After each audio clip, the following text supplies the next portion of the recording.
Bonjour à tous et bienvenue au quatrième jour du Festival Pranic. Moi, je suis Naïda et dans ce moment, je suis en train de conduire. Je suis dans une voiture parce que je vais à la mer. Le festival, euh, c'est un Cocoré qui se trouve dans in Kokore, Italy, in the middle of Italy. c'est un petit paradis très proche It is a small paradise close to dans la forêt. Casasnet, next to forest. We are here today with a new guest for the festival. Her name is Nelly. It is a big honor for me to listen to her. So good morning to all of you. I am quelque chose d'équivalent à ce que tu parles, c'est-à-dire la forêt, les cascades, ici en France. Un petit paradis aussi là-bas. Aussi, oui. Voilà, Nelly, je te donne cet espace pour compartir avec nous ce que ton cœur veut nous transmettre. Merci beaucoup. Merci à toi aussi. Merci infiniment à tous et aux traductrices. Merci aussi.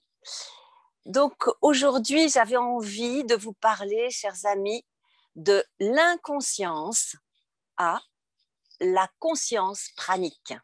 C'est mon chemin et c'est aussi le chemin de beaucoup d'êtres humains sur cette terre, d'expérience. Mais avant ça, je voulais juste proposer une petite intériorisation de lumière. Donc, on ferme les yeux, ou on fixe un point, et nous allons faire venir de ce soleil central, au centre du cosmos, toute cette belle lumière dans notre cœur, et la laisser diffuser en soi, se nourrir de cette belle lumière qui est là et qui ne cherche qu'à nous rejoindre maintenant. Inspirons, laissons diffuser dans chacune de nos cellules qui scintillent de joie et de lumière.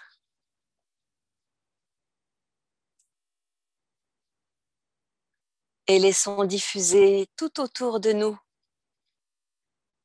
cette magnifique lumière autour de nous, auprès de nos proches, là où nous sommes. Et cette lumière est tellement belle qu'elle va petit à petit se diffuser encore plus loin, plus loin, plus loin, jusqu'autour de la planète. Je vais un peu vite là pour que nous puissions avoir du temps. Jusqu'autour de la planète. Et visualisons que notre lumière intérieure, en lien avec la lumière de la source originelle, se diffuse tout autour de la planète Terre, pour cette planète et pour les humains, pour la paix, pour la joie et pour l'amour pur. Et que cela soit. Merci. Donc, de l'inconscience à la conscience pranique. Et oui, parce que nous arrivons sur cette terre de troisième dimension où la matière est très dense, très lourde, et nous avons souvent oublié d'où nous venons. Nous avons oublié que nous sommes un être illimité, capable d'infinies possibilités. Et l'inconscience de cette troisième dimension fait que nous croyons et nous copions cette réalité-là. Nous achetons plein de mensonges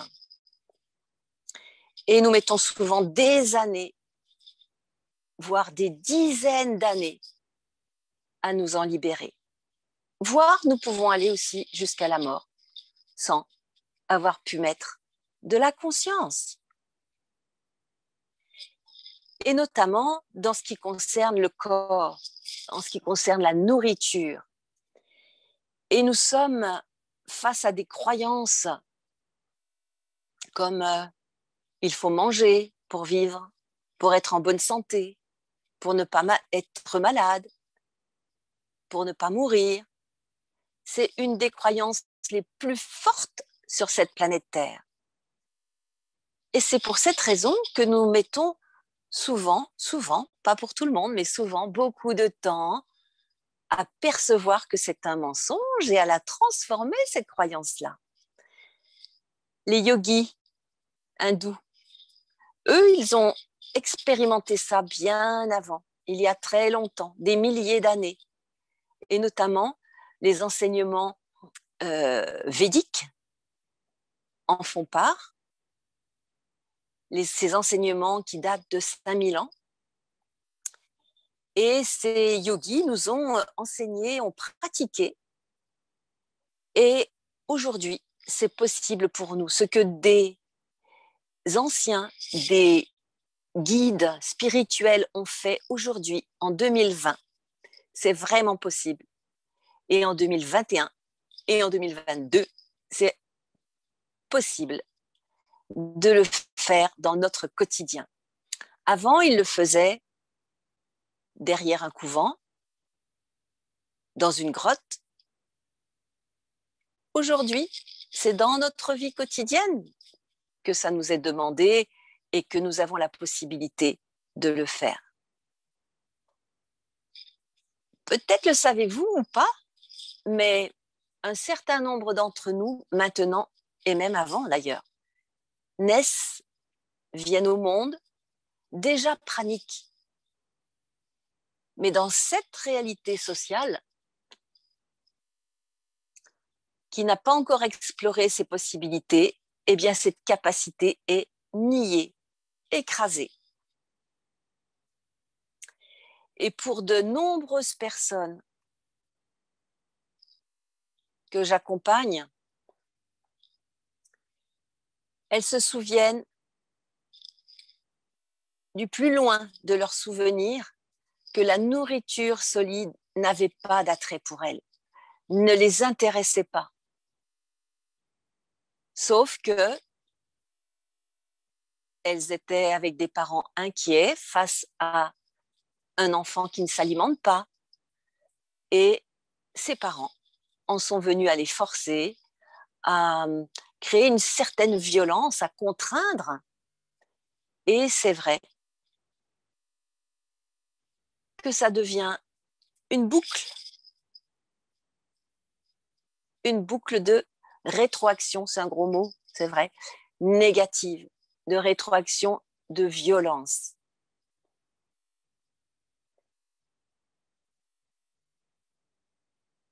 Et c'est ainsi qu'on observe, je l'ai observé pour moi dans ma vie, je l'observe aussi pour les personnes que j'accompagne, la nourriture peut devenir un problème, se transformer en trouble alimentaire, en boulimie.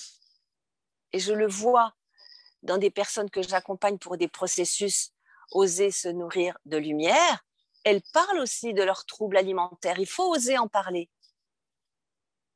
Parce que l'âme attire vers la nourriture pranique, qui est la nourriture la plus naturelle qui soit, mais il y a eu toutes ces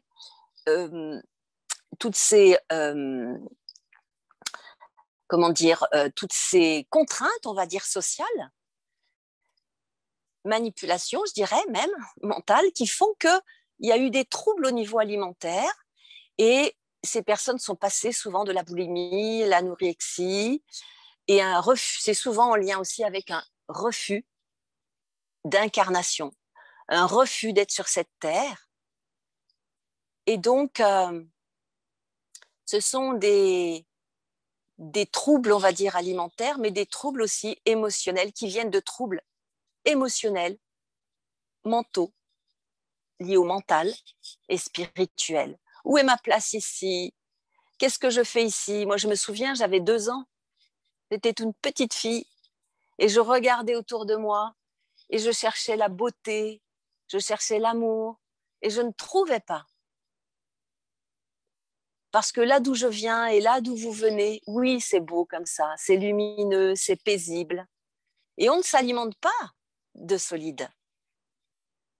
Et on le sait au plus profond de nous. Je sais que vous le savez.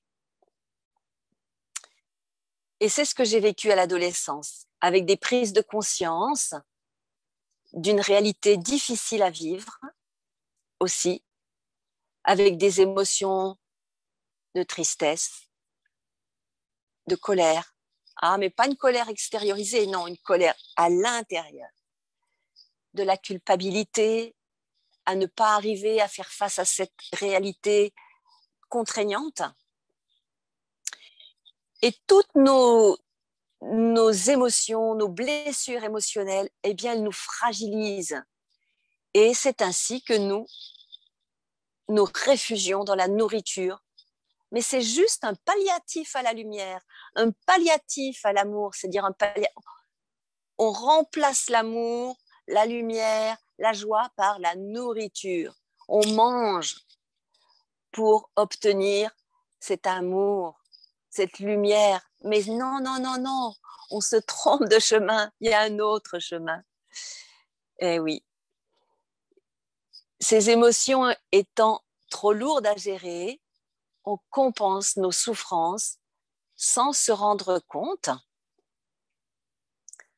que nous perdons peu à peu notre énergie, notre joie, notre lumière. C'est ce qui s'est passé pour moi. Et je suis arrivée à un cancer du foie à 37 ans, parce que je n'avais plus foi en la vie. Ok?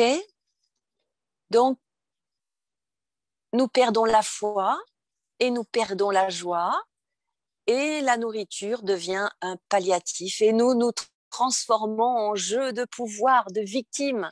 Ouh, la pauvre petite que je suis, j'arrive pas à vivre. Ou de bourreau, j'en ai ras-le-bol, je vais les agresser tous. Ou de sauveur, on va aller sauver les autres, sauf que nous, on est dans la tristesse. Ou alors indifférent, quoi qu'il se passe, j'en ai rien à faire. Mais je m'applique plus dans cette vie, ça m'intéresse plus. Et là, nous sommes dans des jeux de pouvoir. Qu'est-ce que c'est ces gestes? Redis-moi. Redis-moi, Naïma, parce que là, je ne saisis pas ce que tu veux me faire dire, me dire, donc dis-moi. Et voilà, donc nous, au lieu de trouver la nourriture la plus naturelle qui soit, c'est le prana, eh bien, nous allons dans ces jeux de pouvoir et nous nous perdons. Je parle aussi, effectivement, de ces jeux de pouvoir et de ces émotions dans mon livre qui s'appelle « Oser guérir », mais c'est oser guérir son corps, ses relations, ses émotions. Et ça fait partie aussi de ce chemin de nourriture pranique. Parce que quand on guérit ces autres blessures dont je viens de parler, nos vibrations montent. Et c'est là que, ah, tiens, j'entends parler de la nourriture pranique. D'abord, c'est « oh non, c'est pas pour moi, c'est pour les autres. Moi, je suis pas capable de ça. » Et puis les vibrations montent encore, parce que on s'allège de nos blessures, on s'allège de nos jeux de pouvoir. Petit à petit, notre sac à dos se vide de toutes ces pierres et un jour, ça devient possible. Et je me suis dit, oh, mais oui, c'est vraiment quelque chose que j'ai envie. Et si vous ressentez cet appel-là de votre âme et non pas de l'ego qui dit, oui, j'ai envie pour être plus fort que les autres. Mais si c'est cet appel de l'âme avec une émotion, avec parfois des larmes de joie, de reconnexion, de reconnaissance, de oui, c'est possible. J'ai des peurs, mais j'ai envie d'essayer parce que je sens que il y a un appel qui se fait. Eh bien là, oui.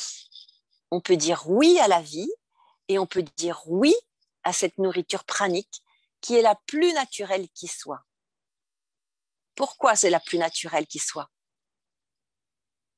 Parce qu'il y en a dans tout, pas que dans le soleil ou dans l'air, mais partout il y a du prana. Bien sûr, c'est plus facile lorsque nous sommes dans la nature, comme je le suis là, dans une nature merveilleuse. Mais il y en a partout. Il faut savoir qu'il y a des personnes qui sont devenues praniques en étant prisonniers au fond d'un goulag en Russie, simplement par une reliance intérieure. Donc ça, c'est important de le savoir. Ça, c'est accordé à chacun pour peu qu'on en ait envie. Et ce prana, il faut savoir qu'il y en a 87% dans l'air. 87%, on va dire, d'azote. Et cet azote, l'azote est transformable. Transformable en protéines. Par quoi? Par nos bactéries. Eh oui, les chéris. Nous avons cette capacité extraordinaire de transformer l'azote qui est dans l'air en protéines pour nourrir notre corps. Et ça, c'est Jacques Antonin qui en parle très bien dans une vidéo qui s'appelle « La nourriture de l'âme ». C'est en français, bien sûr. Peut-être ça peut être traduit. Et il ne parle pas spécifiquement de la nourriture pranique, mais à un moment seulement il en parle, mais il parle de la nourriture de l'âme. Comment pouvons-nous nous nourrir autrement? Comment nous pouvons aussi, ce que j'ai envie de vous dire, justement ce prana que l'on peut accueillir en nous par une respiration spécifique, mais aussi en allant dans la nature, en faisant toutes les activités qui peuvent nous apporter de la joie, du plaisir, s'ouvrir dans un espace de liberté. Et c'est là que le voile de la matrice s'ouvre et que nous apercevons, waouh, comme ce rideau derrière. C'est comme si on l'ouvrait et waouh, c'est lumineux, c'est comme une forme de paradis.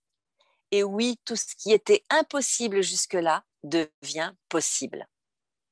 Moi, je l'ai déjà expérimenté dans mon corps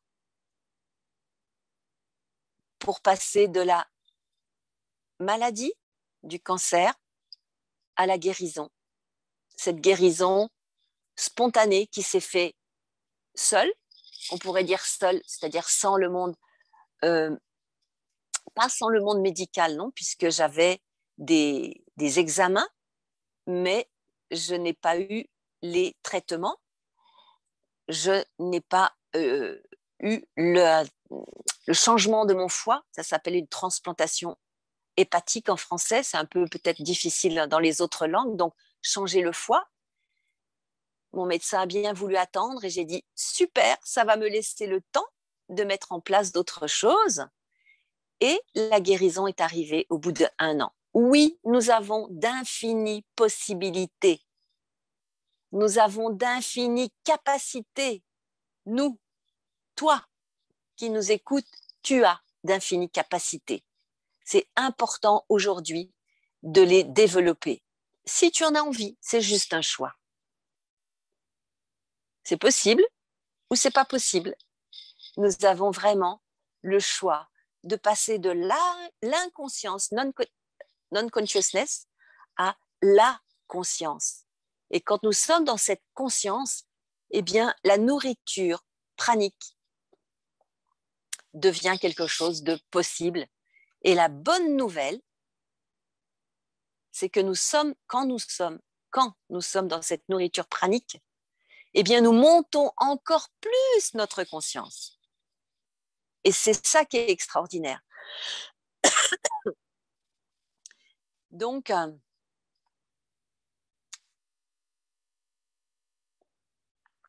c'est à nous de choisir à chaque instant ce que nous voulons faire de notre vie. Et c'est là que nous avons le choix de passer de cette vie de 3e dimension, on dit en français métro, boulot, dodo. Donc, voilà, les déplacements pour le travail, et on dort, et c'est ça, sans arrêt. Nous pouvons passer de cette vie de troisième dimension où nous ne réfléchissons pas, et c'est métro, boulot, dodo, métro, boulot, dodo, métro, boulot, dodo, à cette cinquième dimension, à cette ascension, où nous posons des questions à la vie. Nous apprenons à poser des questions à la vie. Ça va bien au-delà de l'affirmation. Ça va vraiment dans la question. Qu'est-ce qui peut être une contribution pour moi? Et qu'est-ce que je peux être comme contribution pour la vie? Et c'est là que la nourriture pranique prend sa place. Parce que nous passons de cette réalité 3D avec des jugements, avec des limitations, à cette réalité 5D où nous sommes dans l'accueil de ce qui est, dans l'amour de soi et de ce qui est autour. Et dans cet espace-là, oui, nous pouvons introduire cette nourriture pranique parce que nous sommes à ce moment-là reliés au tout, que ce soit à la source originelle, que ce soit au centre de la Terre, dans ce cristal magnifique, ce cœur de cristal qui sait nous nourrir aussi. Et j'ai été enseignée ces derniers mois par ce cristal et c'est magnifique. Oui, nous pouvons. Et pour ma part, ces processus de 10 ou 21 jours permettent vraiment de sortir de cette matrice. Oui, nous en avons la capacité et le corps est à ce moment-là purifié autant que le mental. Des ouvertures de conscience se font, oui, nous pouvons encore plus ouvrir notre confiance, oui, notre conscience aussi. Et c'est là qu'il se passe des transformations dans le concret de la vie. Tout est interconnecté. Et pour ma part, être en processus pranique, ça c'était, j'ai démarré il y a 2 ans, ça fait 2 ans. Et il y a eu des reprises et des reprises aussi, des arrêts et des reprises, parce que nous sommes en chemin, bien sûr, et que nous ne sommes pas encore complètement calés au niveau énergie pour que ça se fasse facilement tout le temps, mais nous sommes en chemin, voilà.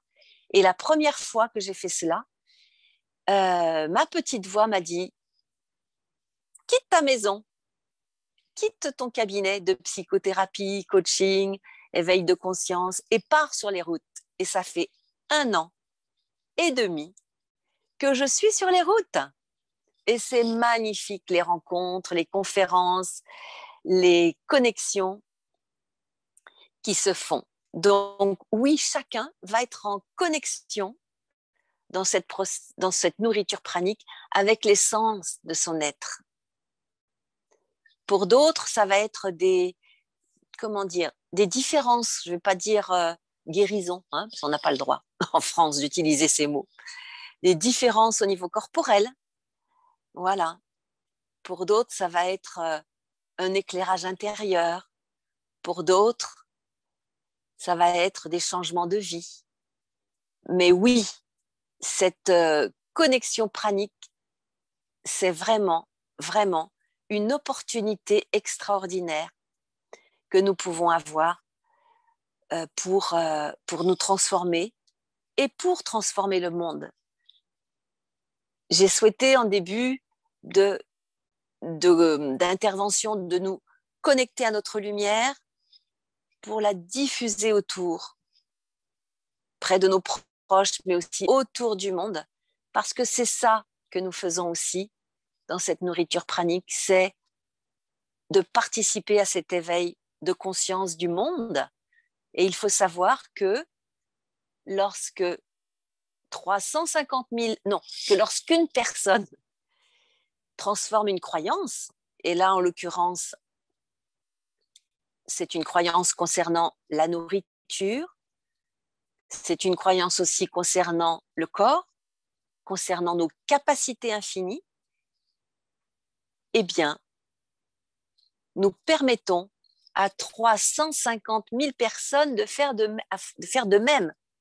350 000 personnes, quand je change, quand tu changes, eh bien, 350 000 personnes font de même, font pareil.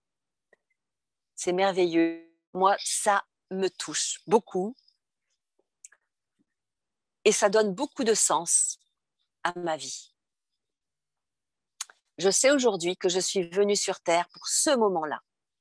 Même s'il y a beaucoup de contraintes, beaucoup de, comment dire, d'injonctions, on va dire, négatives, eh bien, je reste dans ma joie et je sais que je suis venue pour ce moment-là, avec cet outil-là, et que je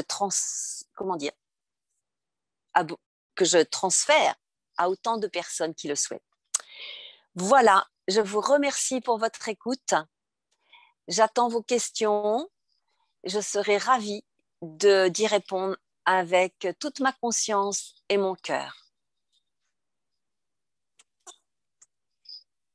Merci beaucoup, Nelly. Je regrette que mon français est tant pauvre parce que j'admire ton unique histoire de vie et je voudrais vraiment l'expresser dans une forme plus joyeuse, mais voilà.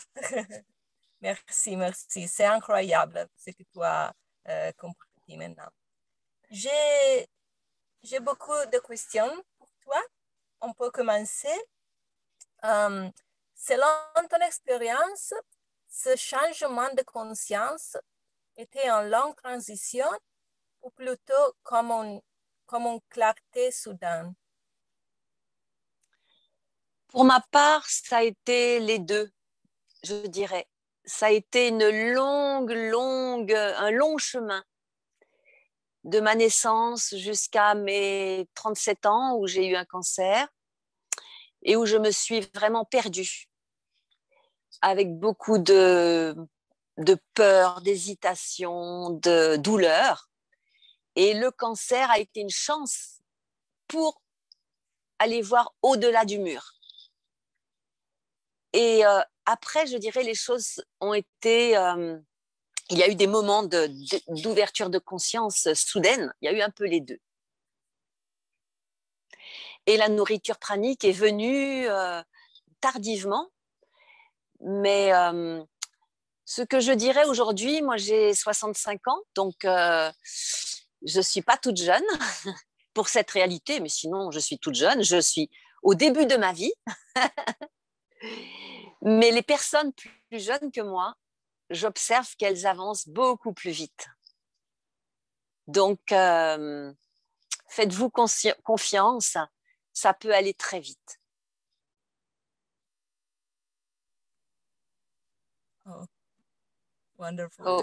Merci. La prochaine question, c'est comment distinguer dans les chemins paniques lorsque quelqu'un est en train de tomber dans les troubles alimentaires? Oui, comment aller dans le chemin pranique quand on est dans le trouble alimentaire, c'est ça? Comment le distinguer? Si on est en chemin pranique ou s'il y a des troubles alimentaires? Oui, moi je dirais pour avoir accompagné un certain nombre de personnes qui avaient des troubles alimentaires, c'est-à-dire notamment anorexie mentale, je me suis rendu compte que souvent, c'était des personnes qui avaient une difficulté d'incarnation, qui avaient du mal à s'incarner sur cette terre parce que cette terre, comme ça m'est arrivé pour moi, hein, je l'ai vécu aussi, ne me convenait pas. Et dans mon anorexie, c'était déjà un désir d'un monde différent. Et à l'époque, ça s'appelait anorexie, mais aujourd'hui, ça s'appelle autrement. Donc, c'est juste une question de mots. Hein. Je pense qu'il y a quelques personnes, bien sûr, qui ont des troubles plus psychiatriques, mais j'ose dire ici qu'il y a un certain nombre de personnes qui sont jugées psychiatriques et qui sont en fait des personnes qui ont juste besoin d'être accompagnées pour se réaligner et accepter leur être spirituel, leur sens spirituel à leur vie, et que ce n'est pas une anorexie mentale, mais c'est juste une aspiration à une nourriture différente. Et si ces personnes-là, comme je l'étais, si j'avais été accompagnée à ce moment-là pour me montrer ma lumière et m'aider à retrouver ma confiance et à m'ancrer sur cette terre et à trouver mon chemin de lumière, ça aurait été beaucoup plus cool, beaucoup plus facile. Donc, pour répondre à la question, je pense que ça demande vraiment d'aller parler avec la personne et de voir où elle en est de sa vie, de sa compréhension de la vie et du pourquoi elle est anorexique. Et si c'est on peut voir de ce fait si c'est de l'anorexie ou si c'est juste un désir d'élévation de conscience. Je ne sais pas si j'ai bien répondu à la question, c'est un peu délicat.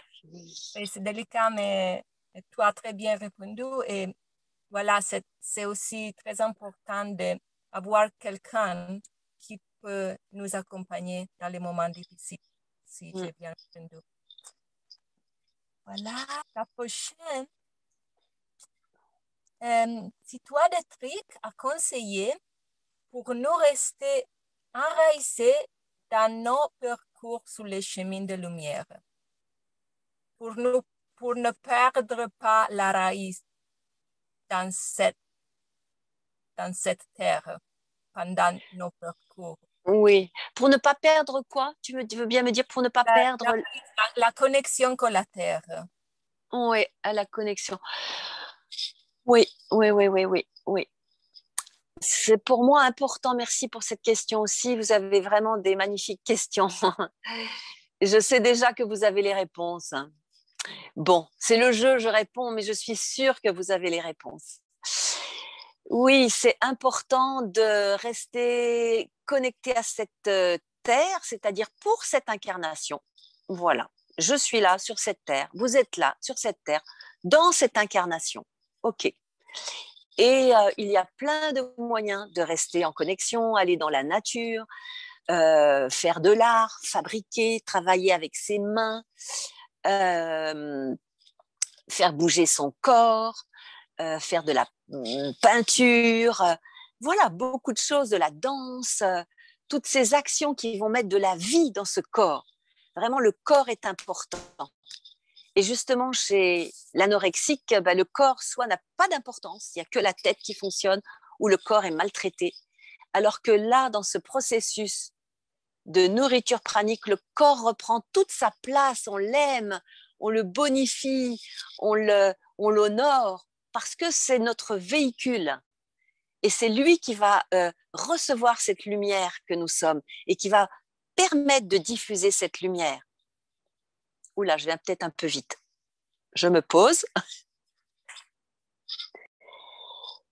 Et je dirais, voilà, c'est important de s'occuper de notre corps, d'être bien incarné et en même temps de ne pas perdre la connexion à la source originelle. Là, aujourd'hui, pour moi, ce qui est important, c'est la source originelle, là d'où nous venons et là où tout est pur, parfait. Nous venons tous de cette source,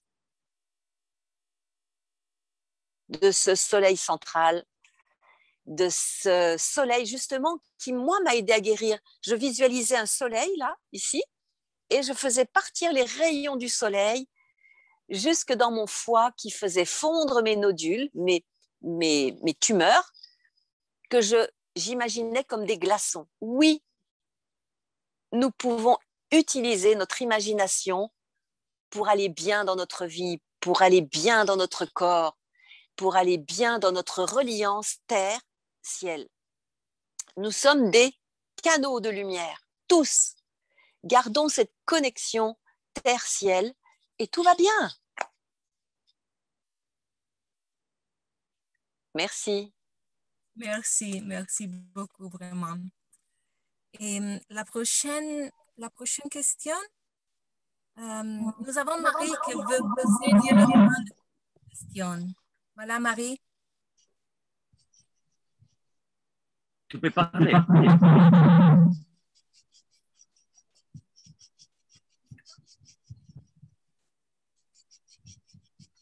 Marie,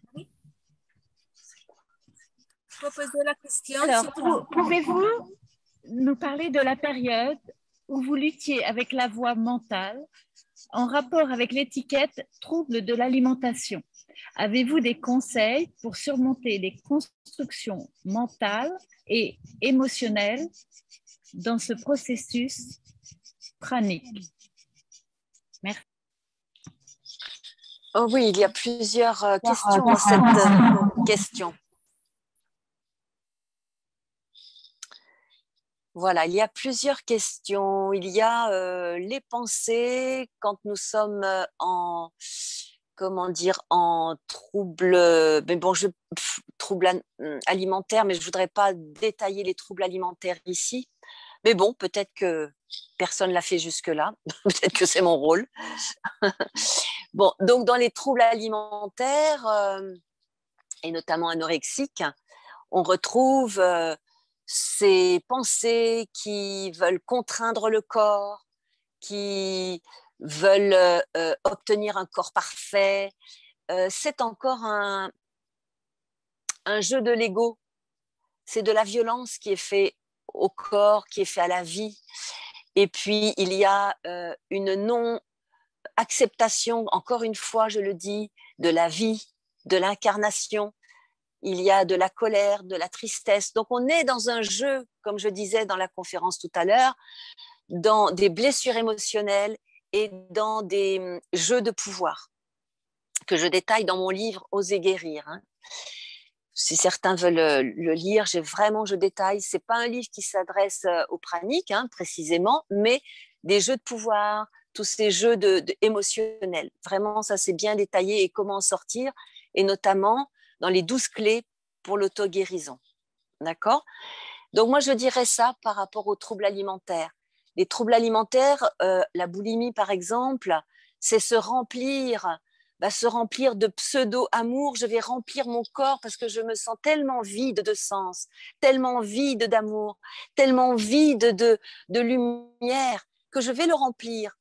Et je remplis de quoi ? Ça peut être d'alcool, ça peut être de nourriture, ça peut être... voilà, oui, c'est déjà pas mal. Mais ce n'est pas de ce dont notre être profond de lumière a besoin.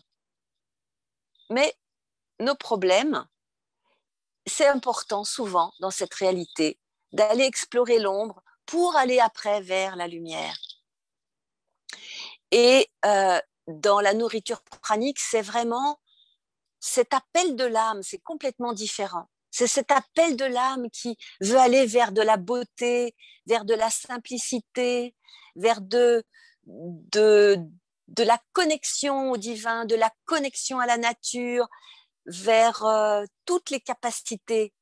Donc, c'est complètement différent, c'est sur un autre plan.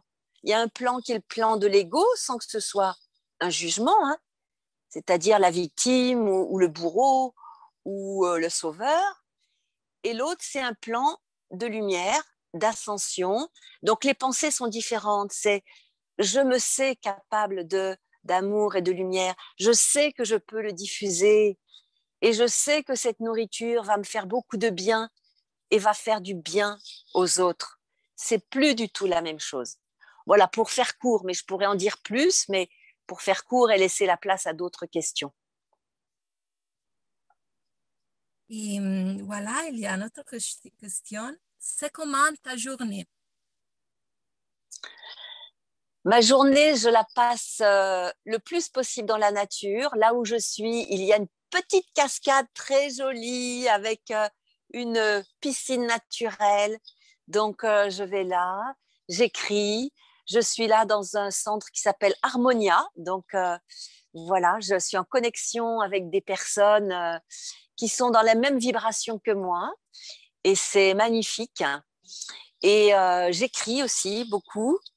Donc, là, je suis en van life. Donc, j'écris au gré du vent, au gré du van. Tout ce que je vis, je l'exprime aussi avec des petits outils. Alors voilà, et puis j'essaie le plus possible aussi de pouvoir écouter mon corps. Et ça, je vous conseille vraiment, poser des questions à votre corps. Mon corps, de quoi as-tu besoin? Et ça se construit au fur et à mesure. Aujourd'hui, je ne sais pas ce que je vais faire. Je pose des questions à mon corps, je pose des questions à la vie, et la vie me répond. Donc, il n'y a pas de choses organisées. Et dans les troubles alimentaires, par contre, c'est ça qui se passe. L'anorexique va tout organiser. Voilà, faire beaucoup de sport, mais parce que c'est comme ça, il faut obtenir un corps comme ça. Voilà, ça n'a rien à voir. C'est vraiment là, qu'est-ce que la vie me dit? J'écoute ce que la vie me dit et je réponds à la vie avec tout ce qu'elle... Comment dire? Je réponds à la vie en fonction de ce qu'elle me propose et je vais aller vers tout ce qui va m'apporter le plus de joie et de lumière à moi-même et aux autres et au monde. Beautiful. Merci. Merci beaucoup. Et ça, c'est la dernière question. Et, si tu as écrit des livres, et quel est le message principal que tu veux donner? Merci. Merci. Again. Le message principal, c'est restons dans la joie, restons dans la vie. Nous avons d'infinies possibilités et nous pouvons transformer.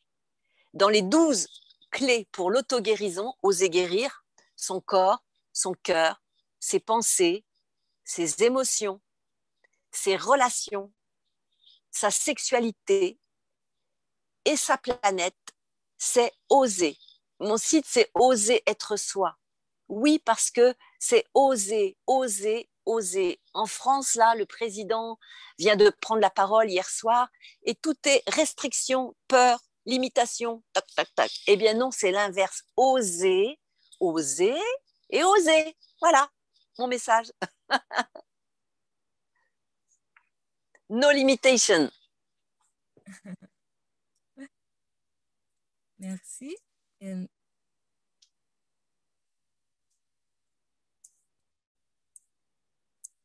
y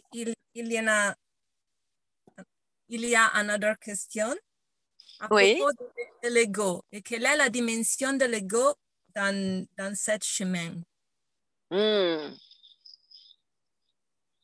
Et oui, dans ce chemin pranique, c'est ça? Dans ce chemin de vie, c'est le même. Hein. Dans le chemin de vie et dans le chemin pranique, oui, c'est le Et même. oui.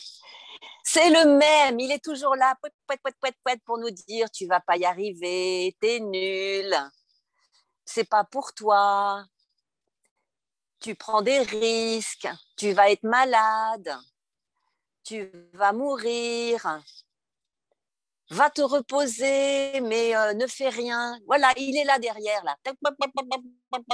L'ego. À chaque fois, il nous limite, l'ego. Où il nous dit, après il y a l'ego spirituel qui nous dit, t'es le meilleur, fais du prana parce que tu vas être le meilleur. Eh bien l'ego, on lui dit, hé, go, go, allez, on le jette, on prend du temps pour être dans la nature, pour méditer, se recentrer, pour oser demander de l'aide et laisser l'ego de côté. Mais il est là.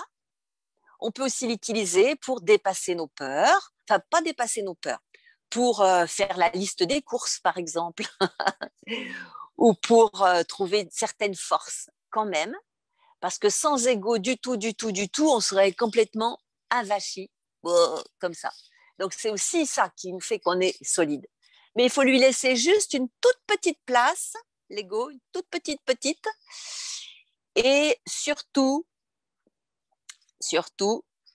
être au volant de son véhicule et lui dire, ego, tu fais ça, tu fais ça, tu fais ça. Voilà, c'est nous qui décidons. Merci. Merci beaucoup. Ça a été la dernière questions. Il a été un plaisir incroyable de te connaître, écouter pour moi, et je suis sûre pour toutes les personnes ici au festival et online. Et j'espère que tu pourras venir la prochaine année en Italie et être ici avec nous au festival. Merci, merci Nelly. Merci à toi pour ta belle présence. Merci beaucoup à vous, à tous, pour vos questions, votre écoute, votre cheminement dans cette vie d'évolution vers la lumière. Je suis vraiment très, très contente d'être venue ce matin et peut-être l'année prochaine directement sur place avec plaisir, parce que j'observe que là où tu es, tu as une petite tenue très légère et moi j'ai mon petit vêtement un peu plus chaud. J'aimerais plus de soleil, oui. Oui, c'est très chaud ici. Eh bien, le soleil, nous allons le faire à l'intérieur. Est-ce qu'on a encore quelques minutes pour se refaire une petite méditation, justement? Oui. Ok. On peut terminer avec sa méditation. Voilà, on va la faire très, très courte. Un petit Oui. cadeau. Le petit cadeau de fin, si on a quelques minutes, justement, pour de nouveau fermer les yeux, revenir à l'intérieur de soi, respirer tranquillement et profondément. Ce qui n'est pas la respiration pranique que je propose, mais voilà, ce sera plus rapide ainsi. Respiration lente, profonde. Et revenir à l'intérieur de soi en laissant passer les pensées comme des petits nuages le long d'un ciel bleu, sans pensée, sans nuages, pour qu'enfin les émotions soient apaisées, tranquilles.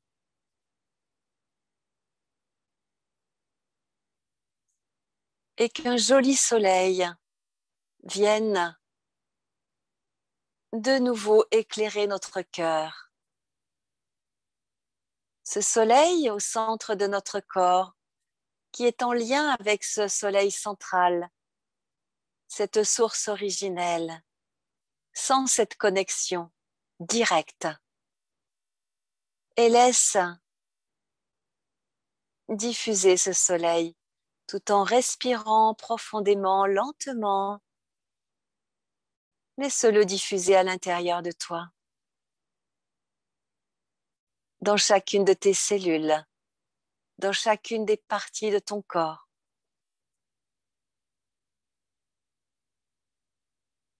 Ce soleil réparateur, cette lumière réparatrice, cette lumière qui nourrit, cette lumière qui enchante, qui apporte de la joie. Ressens cela dans chacune de tes cellules.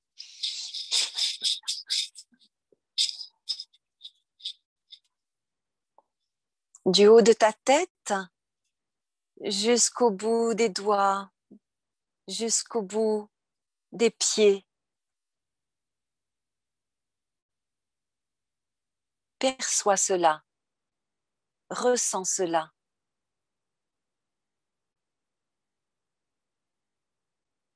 Puis maintenant, au bout de tes pieds, visualise, ressens de profondes racines qui s'enfoncent dans la terre. Et tout en respirant profondément et lentement, laisse aller tes racines jusqu'au centre de la terre où tu vas pouvoir entourer un magnifique, mais vraiment magnifique cristal.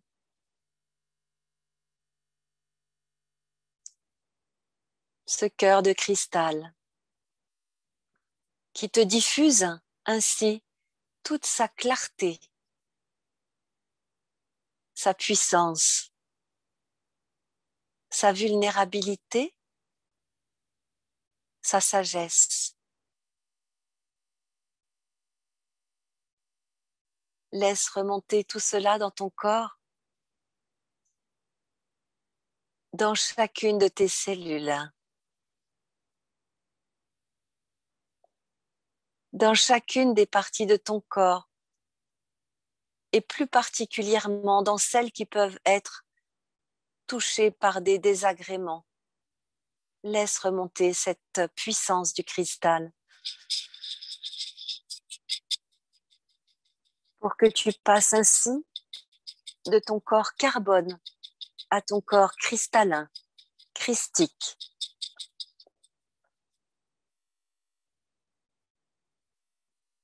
Ton corps de lumière, ici sur cette terre.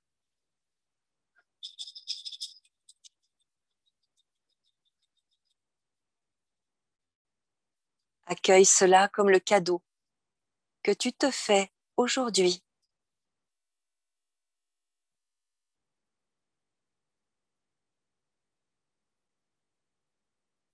Ramène tout cela dans ton cœur maintenant.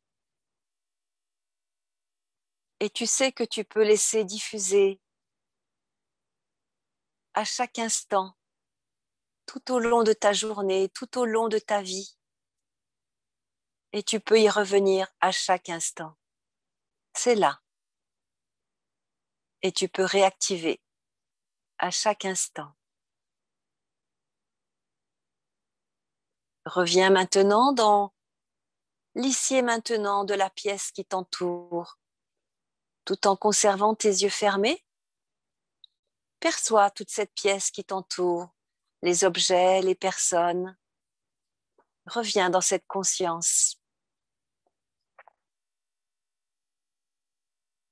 de cette réalité où tu habites, tout en conservant ta conscience de 5e dimension, tout en étant dans la vie de 3e dimension. Tout est là, intimement mêlé, et tu peux ouvrir les yeux, t'étirer, te masser, faire des grimaces avec ton visage. Et je te souhaite une très très belle journée. Merci à vous tous et merci aux traductrices. J'espère que ça n'a pas été trop difficile de me traduire. Merci à ce festival, merci à Nicolas, merci à nous et merci à moi.